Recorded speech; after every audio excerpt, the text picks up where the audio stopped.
дар вилояти Суғд давоми як соли охир 334 нафар соҳибкорони инфиродӣ фаъолияти худро қатъ намуданд.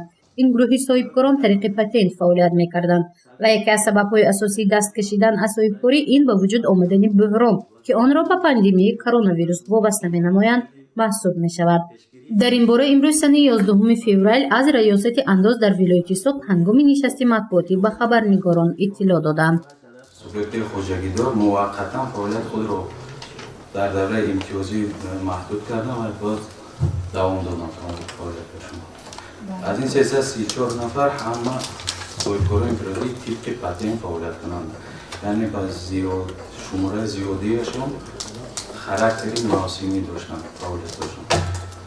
дар давраи ҳисоботӣ беш аз 2000 нафар субъектҳои хоҷагидорӣ ба қайди давлатӣ гирифта шудааст. ин дар муқоиса бо ҳамин давраи соли сипарӣ гашта бештар мебошад ки ин ҳолат яъне таъсиси субъектҳои нави хоҷагидорӣ нисбат ба барҳам додани фаъолияти соҳибкорӣ бештар мебошад. барои ин гурӯҳ дар давраи пандемия якчанд имтиёзҳо ҷорӣ гардид ки он барои соҳибкорони инфиродӣ низ алоқамандӣ дошт. инфиродӣ бо патент дар бозорҳо, марказҳои савдо, нуқтаи хизматрасонӣ маишӣ фаъолияткунанда озодкунӣ аз андоз аз давраи 1 май то 1 август. шахсони воқеӣ оид ба пардохти андоз аз молу мулки ғайриманқул таътили андозӣ аз 1 май то 1 сентябр ва нисбати иншоотҳои соҳаи сайёҳӣ, меҳмонхонаҳо, ташкилотҳои хӯроки умумӣ, марказҳои саломатию озмоишгоҳу ташкилотҳои ҳамлу нақли мусофиркашонӣ байналмилалӣ ва хизматрасонии аэронавигатсия таътили андозӣ то 31 декабр.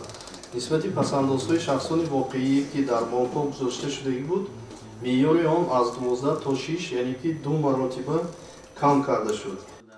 давоми як соли охир 5 нафар кормандони раёсати андоз дар вилояти Суғд бо гумони даст доштан ба ҷинояти коррупсионӣ дастгир гардиданд. ин шумора нисбат ба ҳамин давраи соли гузашта кам мебошад. сардори раёсати андоз дар вилояти Суғд Абдуқайюм Воҳидов мегӯяд, ин гурӯҳ баъди гумонбар шудан ба ҷинояти коррупсионӣ аз вазифаашон холӣ карда шуданд.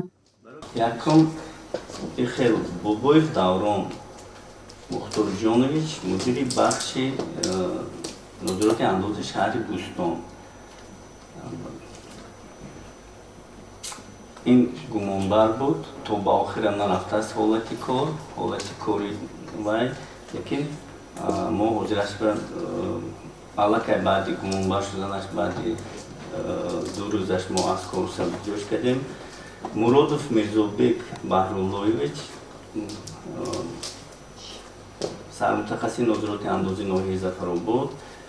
ҷумаев Олимхон Муродхонович, муовини сардори шӯъбаи нозороти андози ноҳияи Ҷабрурасулов. Ғафуров Парвезҷон, сармутахассиси нозороти андози шаҳри Бӯстон. Шариф Орифҷон, мутахассиси нозороти андози шаҳри Бӯстон. якта ҳолат кардӣ 3 нафар буд, фақат 2 ҳолат, як ҳолаташ кардӣ 3 нафар. мақомоти андоз баҳри пешгирӣ аз ҷиноятҳои коррупсионӣ барномаҳои компютериро ҷорӣ менамояд ки дар ин ҳолат кирдорҳои ҷиноӣ камтар ба қайд гирифта мешавад, чунки дар асоси барномаҳои компютерӣ андозсупоранда метавонад маблағи заруриро онлайн пардохт намояд. ҳоло дар вилояти Суғд беш аз 53 000 андозсупоранда тариқи барномаҳои компютерӣ андоз месупоранд. дар давраи ҳисоботӣ 1096 соҳибкори инфиродӣ ва шахсони ҳуқуқӣ аз санҷишҳои риояи қонунҳои андоз гузаронда шудааст ки дар натиҷа 6.1 миллион сомонӣ маблағ ба бюҷет ворид карда шудааст. дар ин давра ҳаҷми гардиши савдои хориҷӣ 1 миллиарду 667,6 миллион сомонӣ, яъне миллион доллари ташкил намуд ки нисбат ба соли 2019 18,4% ё худ 375,1 миллион доллар коҳиш ёфтааст.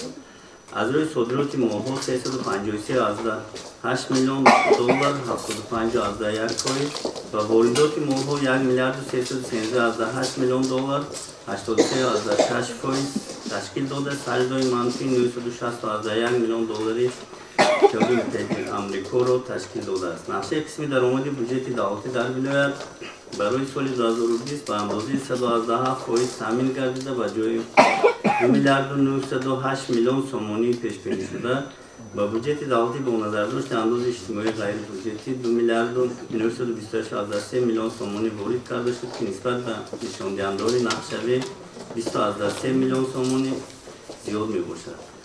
дар вилояти Соғ нақшаи қисми даромади бюджети давлатӣ барои соли 2020 ба андозаи 117% таъмин гардидааст. ба ҷои 2 миллиарду 98 миллион сомонӣ пешбинӣ шуда, ба буҷаи давлатӣ 2 миллиарду 228,3 миллион сомонӣ маблағ ворид карда шудааст, ки ин шумора нисбат ба ҳамин давраи соли гузашта зиёд мебошад. ба ҷуз аз шаҳри Хуҷанд ва ноҳияҳои Ҷаббор Расулов, тамоми шаҳру ноҳияҳои вилоят иҷрои нақшаи айниқшударо таъмин намуданд. ҳузурчи Мафтуншукур ва Наимҷон Аюбов барои барномаи иттилооти Хабар.